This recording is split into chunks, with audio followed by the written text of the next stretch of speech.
If your thoughts were a person, would they be your mentor or your murderer? Most people don't even realize they're under attack. Not by others, but by their own voice. That quiet whisper in the dark that says, play it safe. Don't say too much. Keep them impressed. Make them like you. Tell them what you do, so they'll believe you matter. Let me hit you with something raw. The moment you start needing people to know who you are is the moment you stop becoming who you are. You don't need to announce your mission. You need to become it. We've got it backwards. We want the world to clap for us before we've even done the work. We want the title, the applause, the validation before we've earned the scars. But here's the truth, most will never tell you. What you do means nothing if you're only doing it to be seen. Silence is not weakness, it's strategy. In a world obsessed with noise, with self-promotion, with broadcasting every move, silence has become a lost art. But let me tell you something that most won't. The people making the loudest noise are often the ones doing the least meaningful work. You see it everywhere. The endless stream of social media updates, the self-congratulatory announcements, the look at me culture where everyone's trying to prove their worth before they've actually built it. But silence is where real power lives. Think of nature. The most dangerous creatures don't roar, they wait. They move with precision. The lion doesn't broadcast its presence. It crouches low in the grass, invisible, patient, focused. And then when the moment is right, it acts. No warning, no explanation, no announcement, just results. That's how you must become. There's a kind of discipline in keeping your mouth shut when you want to be seen. There's a strength in holding your vision close when the world begs you to share it. Not because you're afraid, but because you're focused, because you're building, because you're not interested in temporary applause. You're interested in long-term legacy. And legacy isn't built with noise. It's built with consistency, with repetition, with showing up day after day after day when nobody claps, nobody watches, and nobody cares. See, anyone can talk about what they're going to do. That's easy. Talking is cheap. But building something meaningful in the dark, with no one cheering you on, with no spotlight, with no audience, that's hard. That's where most people give up. That's where the quitters fade and the real ones rise. Silence is where you separate who's serious from who's pretending. There's also a tactical edge to silence. When you move in silence, you give no one the chance to interfere. You rob your critics of the opportunity to sabotage you before you even get started. You take away their ability to doubt you, discourage you, or derail you because they don't know what you're working on. They don't see the hours. They don't see the blood, sweat, and frustration. And they don't get the chance to kill your vision with their fear. Because let's be honest, most people will project their limitations onto you. They'll tell you what they think is realistic, what they think is possible. But if they don't know what you're planning, they can't poison it. If they don't see the blueprint, they can't rip it apart. You protect your vision in silence. You shield it while it grows. Like a seed planted deep in the soil, it needs time. It needs darkness. It needs protection. You don't dig it up every day to show your neighbors. You let it take root. You let it become strong before it breaks the surface. And when it does, when the results finally show, people will act shocked. They'll say, where did this come from? They'll say, wow, I didn't know you were doing all this. And that's the point. Because when you build in silence, your results speak in volumes that your words never could. The world only believes in you after you've stopped needing it to. That's one of the hardest truths you'll ever have to swallow. We grow up being taught to seek approval from our parents, our teachers, our peers. Somewhere along the way, it becomes an addiction. We measure our worth by the way others respond to us. We crave the nod, the like, the applause, the recognition. And when we don't get it, we start to question ourselves. We ask, am I even good enough? But here's what they don't tell you.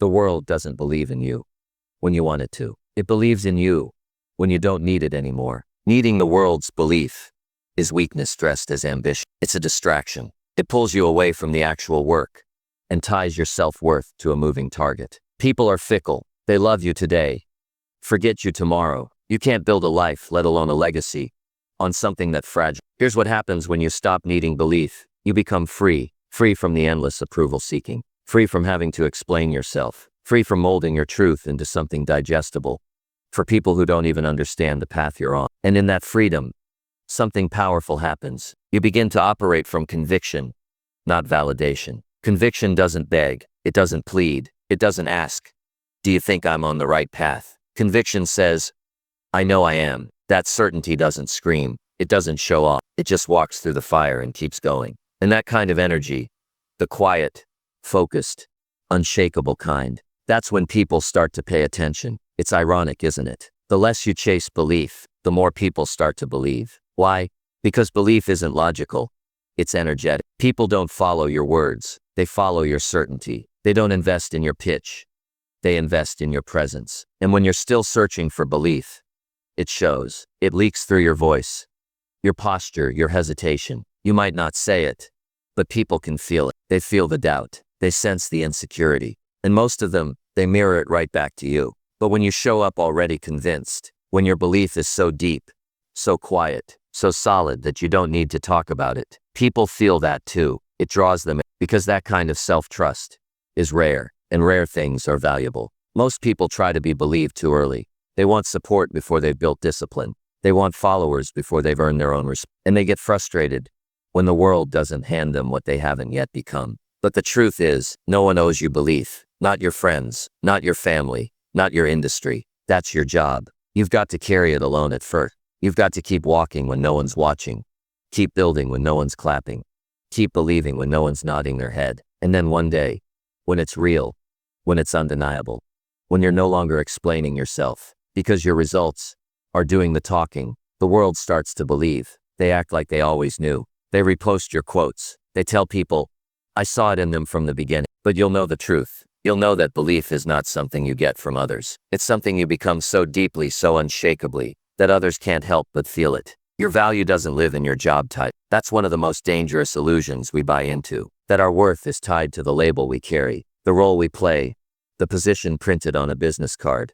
Society sells us this lie early. You're asked, what do you want to be when you grow up? Not what kind of person do you want to become? And so we grow up chasing titles instead of character, chasing salary bands instead of internal standards. We want the label because we think the label means respect. But it doesn't. Respect doesn't come from your title. It comes from how you show up when no one's looking. It comes from how you treat people who can't offer you anything. It comes from the way you carry yourself when things fall apart, not when they're going well. A person with a fancy title who lacks integrity is just a hollow figure wearing borrowed importance. But a person without a title who operates with discipline, kindness, and consistency, that's someone with real power. There are people in the world who are introduced as CEOs, executives, founders. In the moment they open their mouth, their presence shrinks. You realize it was all surface, all costume, no substance. On the flip side, there are people who work behind the scenes, who carry no title, no fanfare. But when they speak, everyone listens. Why? Because they've earned weight. And weight doesn't come from titles. It comes from truth. You can give someone a title in a day, but you can't fake weight.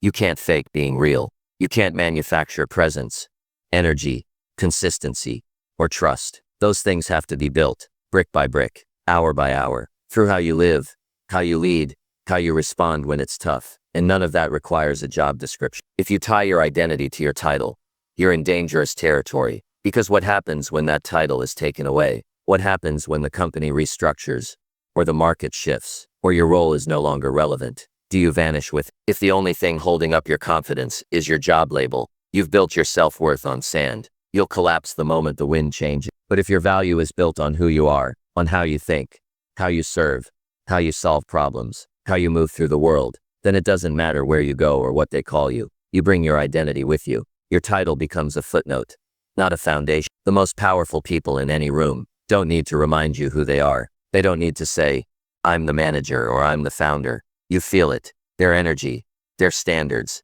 their behavior. That's the intro. And the most dangerous trap is thinking you need the external validation before you act like that person. No, you act like that person first. And eventually, the world catches up. Some of the hardest workers carry no title. Some of the most honorable leaders are never called boss. And some of the most arrogant individuals hide behind their job status, like a mask, terrified of being seen without it. But you don't need the mask. You don't need the costume. You don't need the borrowed import. You need to build yourself into someone who can walk into any room, any role, any season, and still command respect. Not because of what you do, but because of how you do it. The deepest power is the one they don't see coming. We live in a world that rewards performance. Show your win, display your process, advertise your ambition. And while visibility has its place, it's often confused with strength. Real power isn't loud. It doesn't beg to be noticed. It doesn't need an audience. Real power grows in the places no one's looking, when you're doing the work that doesn't get posted, when you're sharpening your edge in silence, when you're building something so real it doesn't require permission to exist. Everyone wants to be seen early. Everyone wants recognition before they're ready, and most burn out chasing the spotlight instead of becoming something worth seeing. There's a quiet energy that moves differently. It doesn't announce its presence, but it changes the atmosphere when it's the energy of someone who's been forged in solitude, in long hours, and sacrifice, in painful repetitions when no one cared. And that kind of person, when they show up, they shift the room without saying a word. You don't need to explain your plan to it. In fact, sometimes the more you reveal, the more resistance you attract. People will fear what they don't understand, and if they can't predict you, they'll try to limit you. But when they don't see you coming, they can't build walls fast enough. That's the advantage of being underestimated. That's the weapon of invisibility. Power isn't about dominating others. It's about becoming undeniable. And you do that by focusing on the work, not the image. While others are chasing likes, you're chasing mastery. While they talk about what they want to be, you're becoming it. Brick by brick, quietly. The world has been conditioned to look for power in showmanship, flashy resumes, loud voices, curated confidence. But by the time they realize where the real power is, it's already too late. You're already in the room, already in motion, already making impact. There's also a protection in moving quietly. When people can't read your intentions, they can't interfere with your process. You stay focused, you stay fluid, you stay free. They don't know how far you've come. They don't know what you've sacrificed. They don't know the nights you spent grinding, the losses you turned into lessons, the rage you turned into discipline. All they see is the tip of the iceberg. But below the surface, that's where your strength was born. There's nothing more dangerous or more effective than someone who moves with precision, not noise. When you don't need to announce every step, you can take your time, you can outwork and outlast, you can evolve while others plateau. You become the plot twist they never expect. And when you finally emerge, it's not for applause. It's because the mission is too big to stay hidden. This kind of power isn't taught in schools or seminars. It's learned in the trenches, in the places where you keep showing up despite the silence, where you develop an obsession with progress instead of praise, where you realize that showing off your grind doesn't make it more valuable. It often cheapens it. So you stop proving, you start building, and the world eventually catches up to what you already knew. Most people never become dangerous because they never stop needing to be seen. They dilute their energy by leaking their plans, performing for strangers, trying to convince others they matter. But the ones who become a force, they keep their fire locked in. They let the results introduce, and by the time the world turns to look, the game's already changed. Don't chase recognition, chase mastery. Recognition is seductive, it's shiny, addictive, and short-lived. We get a taste of it, and suddenly, it becomes the goal. But the moment you begin to crave recognition more than growth, you've already traded your potential for performance. Mastery, on the other hand, is quiet. It's grueling. It asks for everything and gives very little in return, at least in the beginning. That's why most people don't pursue it. It doesn't offer quick rewards, no applause, no spotlight, just repetition, discomfort, and the long climb towards something bigger than validation. Excellence. Recognition feels good. Mastery makes you good. Chasing recognition is like sprinting on a stage made of glass. One wrong move, and everything shatters. You start performing instead of practicing. You shape your work to please the audience rather than to sharpen your edge. You start asking, will they like this instead of, is this my best? And slowly, you start creating from insecurity rather than conviction. That's when your power begins to decay. But when you chase mastery, your compass changes. You stop asking for attention and start demanding more from yourself. You fall in love with the details no one claps for. The early mornings, the late nights, the ugly drafts, the forgotten failures, the boring days where you show up anyway. That's the path to real strength. Doing what's necessary, not what's noticed. Mastery is invisible until it is. No one sees the thousands of quiet hours behind the curtain. They only see the moment you walk on stage and own it. And that's the irony. When you finally become great at what you do, recognition starts chasing you, but it only comes after you've stopped needing. There's a danger in being recognized too early. It can trick you into thinking you've arrived, that you're done evolving, that you've got it figured out. And that's when you get lazy. That's when you plateau. Recognition before readiness creates ego without substance. But mastery keeps you humble. It keeps you hungry. You wake up knowing there's still more to learn, more to refine, more to build. Not for applause, but for the sake of becoming who you're meant to be. When you're chasing mastery, failure becomes data, not defeat. Mistakes aren't embarrassing.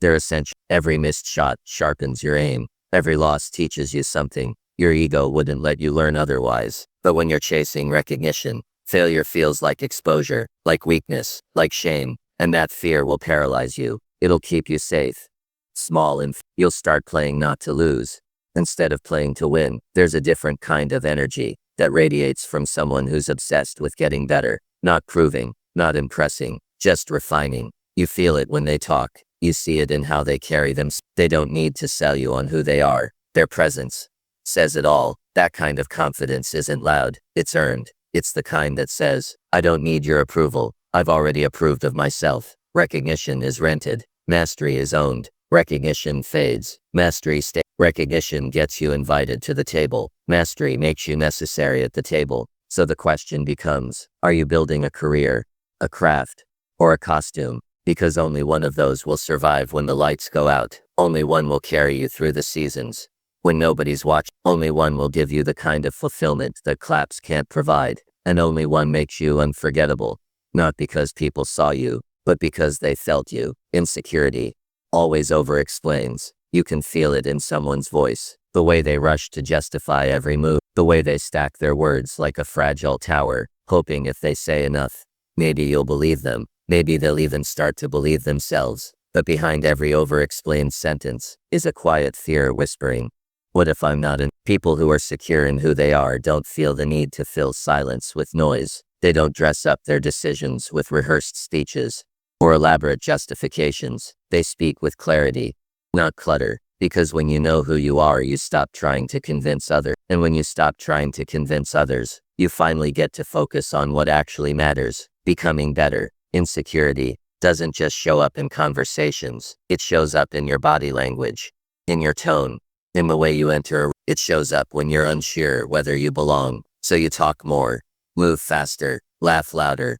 not because you're joyful, but because you're trying to fit in, trying to close the gap between how you feel and how you want to be seen. But that gap can't be filled with noise. It can only be closed by doing the deep inner work of earning your own respect. When you're rooted in truth, you don't chase understanding from everyone. You understand yourself, and that's enough. You don't panic when someone misunderstands you. You don't rush to fix their perception. You know that explaining yourself to the wrong person is like pouring water into a cracked cup. It never holds. Some people can't receive your truth, not because it's unclear, but because they're not ready for it. And sometimes over-explaining is a way of hiding. If you stay talking long enough, maybe you won't be questioned. Maybe they won't see the doubt under the surface. Maybe they'll just nod and move on. But real confidence doesn't hide in explanation. It stands in simplicity. It says, this is my decision.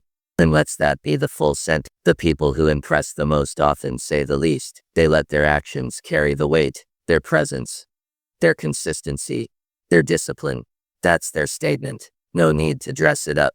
No need to convince. Because when your life becomes the evidence, you don't need a script. There's also a power in restraint. The ability to say less. To trust that what you've done, what you've chosen, what you're building, speaks loud enough. In a world addicted to commentary, silence becomes strength. It makes people lean in. It makes them curious. And when you finally speak, your words hit harder because they aren't diluted by desperation. Over-explaining usually comes from a fear of being misunderstood. But here's the truth. You will be misunderstood. No matter how carefully you choose your words, no matter how much you clarify, some people will twist it, miss it, or reject it entirely. The question is, are you willing to let that be okay? Confidence doesn't mean being loud. It means being settled, not passive, not indifferent, but clear, calm, certain. You don't need everyone to agree. You don't need to win every argument. You don't need to flood the room with your resume. You just need to stand in what you've earned,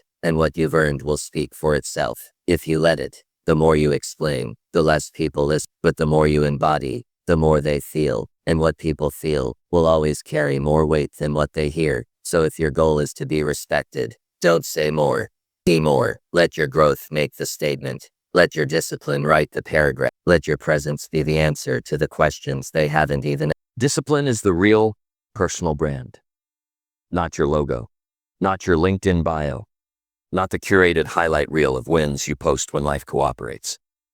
None of that means anything if it's not backed by discipline. The world is filled with people who talk big, look polished, and vanish the moment things get uncomfortable.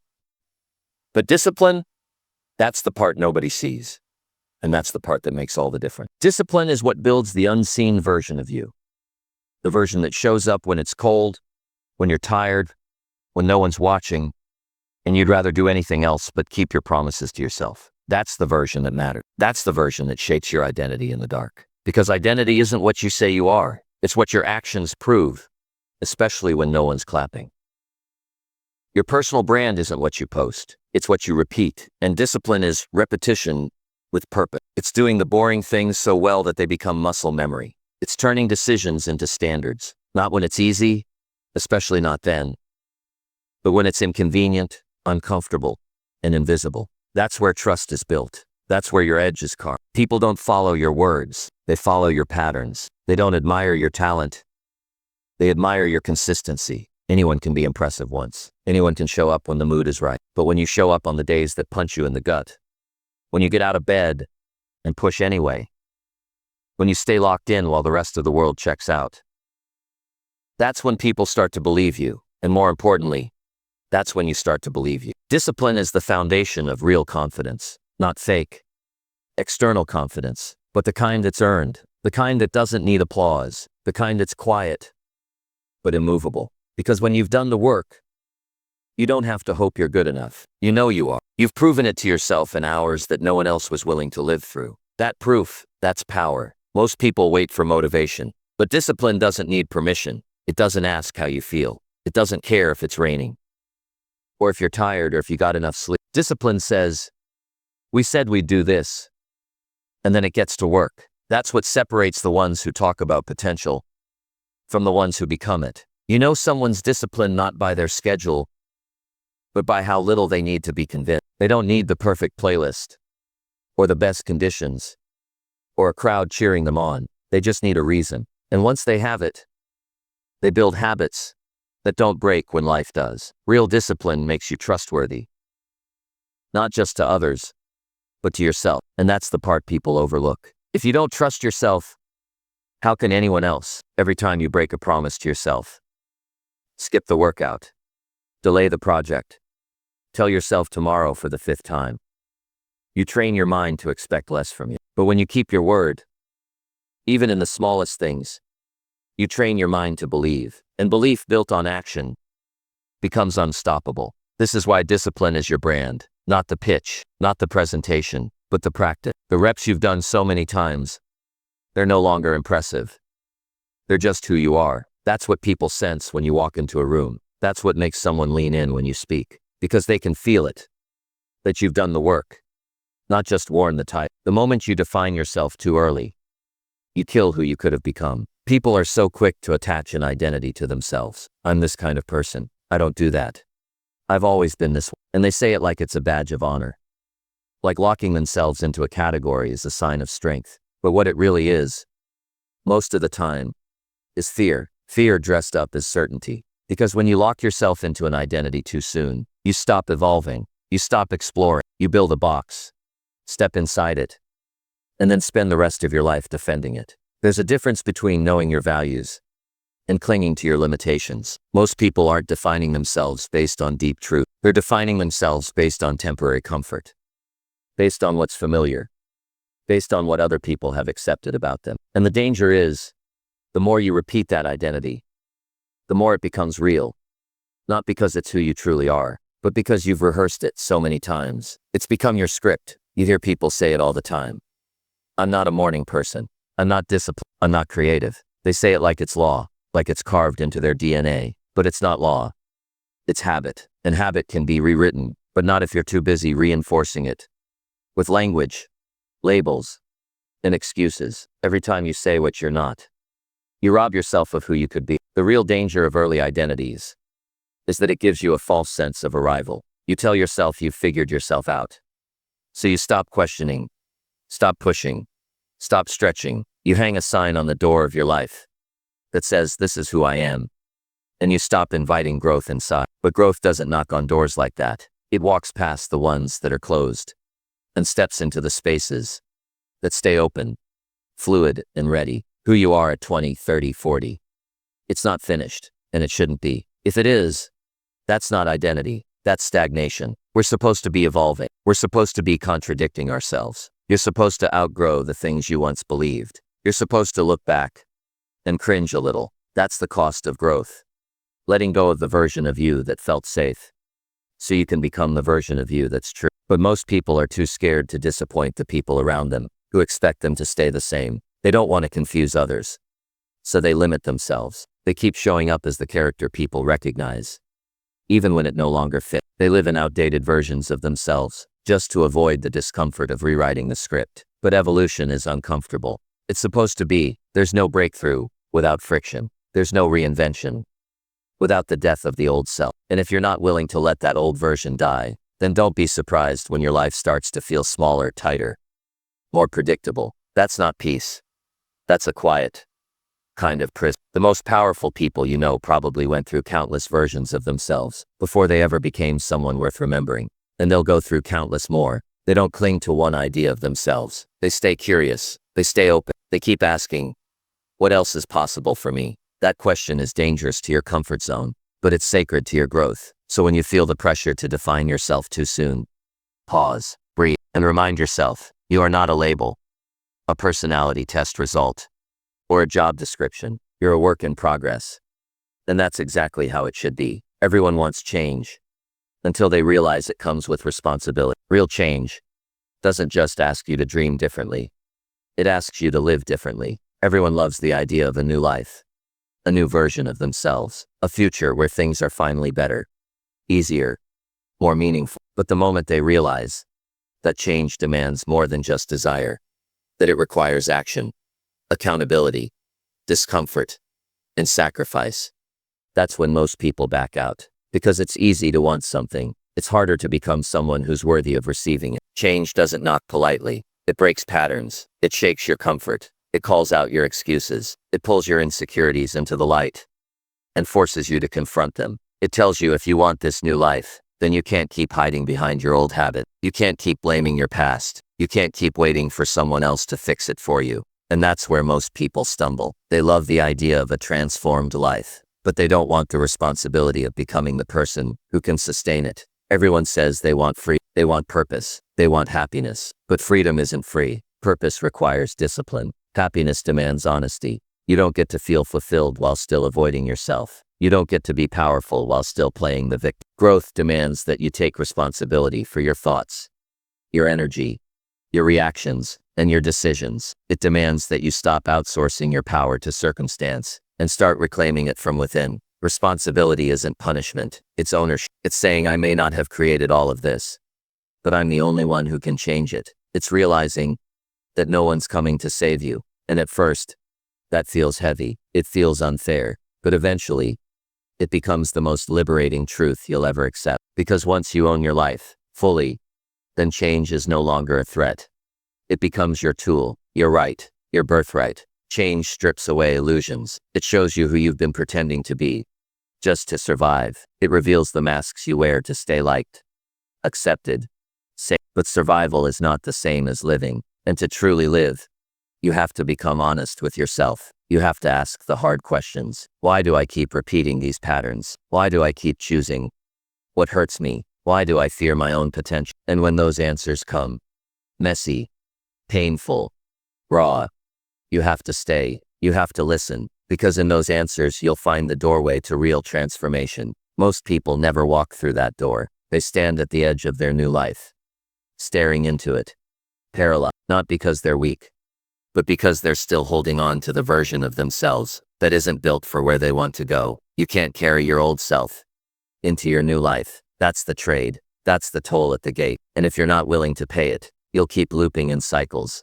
that look different on the surface, but always lead you back to the same place. Frustration, confusion, emptiness. Change doesn't give you guarantees. It gives you choices. Every single day, you're either reinforcing your past or building your future. There's no neutral. There's no pause button. Your habits, your mindset, your standards, they're either anchoring you to who you've been or lifting you toward who you're becoming. And that's the real responsibility. Realizing that your life is a mirror, not of what you want, but of what you're willing to tolerate, to confront, to change. People are so busy trying to impress the world that they forget to express their truth. We live in a culture that constantly tells us how to perform, how to talk, how to dress, how to act, how to present the most polished version of ourselves to gain approval, validation, and admiration. From social media to social gatherings, we're conditioned to curate our lives, to filter our feelings, and to brand our identities. We learn to chase applause instead of authenticity, but in doing so, we lose ourselves. We become actors in our own lives, repeating lines we never wrote, following scripts that don't belong to us. We impress the world, but we suppress who we really are. Impressing is about perception. It's about playing the part well enough that others believe in your image. Even if you don't, it's about looking like you have it all together. Even when you're falling apart inside, it's about being liked, not known. It's about staying safe in the approval of others, rather than risking the rejection that might come from standing in your truth. But expressing yourself, truly expressing yourself, is raw, it's vulnerable, it's not always pretty, it's not always polished, it's not something you can rehearse or perfect. It's something you feel, something you are, something that doesn't beg to be accepted, but dares to be. The pressure to impress is heavy. It starts early, often before we realize it. We're told to be the good child, the high achiever, the obedient student, the charming adult. We're told to smile even when we're sad, to say we're fine when we're breaking, to keep quiet when our souls are screaming, and we obey because we're praised for it. We're rewarded for how well we perform, but nobody tells us that every time we choose performance over presence, we drift further away from our inner truth. We become strangers to ourselves, disconnected from what we truly want, believe, or feel. We confuse approval for love and applause for worth. True expression doesn't chase likes. It doesn't bend to fit in. It doesn't shrink to avoid discomfort. It takes courage. It takes the willingness to be misunderstood, to be seen in your mess, to be honest about your fears, your flaws, your passions, and your pain. And in a world that celebrates surface over substance, that kind of courage is rare, but it's necessary, because without it, you'll spend your life building a version of yourself that everyone admires but you don't recognize. You'll master the art of being everything for everyone else and forget what it means to simply be you. The irony is, people are drawn to what's real. Deep down, we crave truth. We crave depth. We crave people who are unapologetically themselves, not perfect, but present, not flawless, but free. We may scroll past the polished perfection, but we pause at the moments of truth, the ones that feel raw and human, because in a world of masks, realness is revolutionary. But to be real,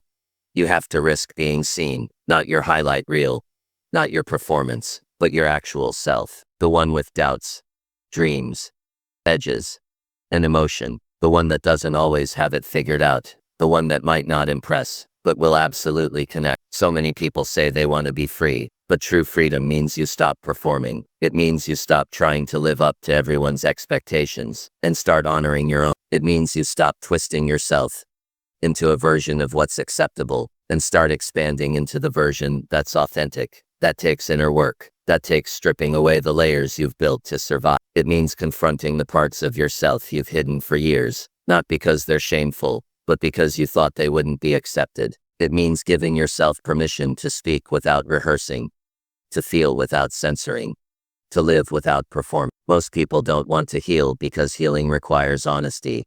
And honesty is hard. It forces you to take off the masks you've worn for years, to stop blaming others for your pain, and to look yourself in the mirror without flinch. Healing means you have to admit that you're not okay, that you're hurting, that something inside you needs attention. It means sitting in silence with your scars, listening to the parts of yourself you've tried to ignore, and choosing to feel what you've numbed for so long. That level of self-confrontation is terrifying for most people because it threatens everything they've built to protect themselves, the stories, the coping mechanisms, the roles they've played to survive. Healing isn't glamorous. It's not a perfect, linear path where each day feels lighter than the last. Some days healing feels like bleeding. It feels like reopening wounds that you thought had closed. It feels like reliving pain just to understand it. And that's why people resist. They would rather stay distracted than go inward. They'd rather blame the world than examine their own patterns. They'd rather keep performing strength than admit vulnerability, because healing demands change. And change threatens the familiar. Even if the familiar is toxic, it still feels safer than the unknown. So people settle. They convince themselves they're fine. They surround themselves with noise. They stay busy. They avoid the stillness, because in the stillness, truth speaks. To heal, you have to stop running. You have to pause long enough to feel the weight you've been carrying. You have to name your pain. You have to trace its roots back to where it began. And often, it began in childhood. In words that cut deep. In love that was conditional. In moments where you learned that your emotions weren't safe. Healing means unlearning those lessons. It means telling your inner child, you didn't deserve that. And truly believing it. It means holding yourself through the nights when old memories resurface and your heart breaks all over again. It means showing up for yourself the way no one else did when you needed it most. But honesty is brutal. It reveals the relationships you've outgrown, the environments that drain you, the choices you made out of fear, and the lies you've told yourself to feel okay. It makes you question who you've become and whether that version of you is still true. That's why healing often starts with breakdown, with tears you can't explain, with anger you've suppressed, with anxiety that refuses to be ignored. These aren't signs of weakness. They're signals. Your soul is asking you to pay attention, and if you ignore it, you don't heal, you repeat. Healing requires humility. You have to admit that you've made mistakes, that you've hurt people too, that you've contributed to your own suffering. You have to let go of pride and lean into grace. You have to forgive, not just others, but yourself. And forgiveness is hard when you've built your identity around being a victim. But healing invites you to shift from victimhood to ownership. It says, yes, what happened to you wasn't your fault, but what you do with it now is your responsibility. That's a hard truth to hold, but it's a liberating one, because once you take ownership, you take your power back. It's easy to post quotes about healing. It's easy to talk about self-love and growth, but the real work happens in the quiet, in the nights you cry alone, in the boundaries you set, in the people you walk away from, in the habits you change, in the beliefs you challenge. Healing is not a one-time event. It's a lifelong process, a daily choice, a commitment to truth over comfort. Most people won't choose it because the pain they know feels safer than the freedom they don't yet understand. But healing is always available. It's just not always chosen. So here's the challenge. From this moment on, don't tell people what you do. Let your habits scream it. Let your results whisper it. In rooms you're not even in, let your life be the speech, and your silence the proof. You've believed the lies long enough. It's time to fight back, not with noise, but with undeniable momentum. Go build in the dark, and when you arrive, let the world ask, who was that? And let your work answer exactly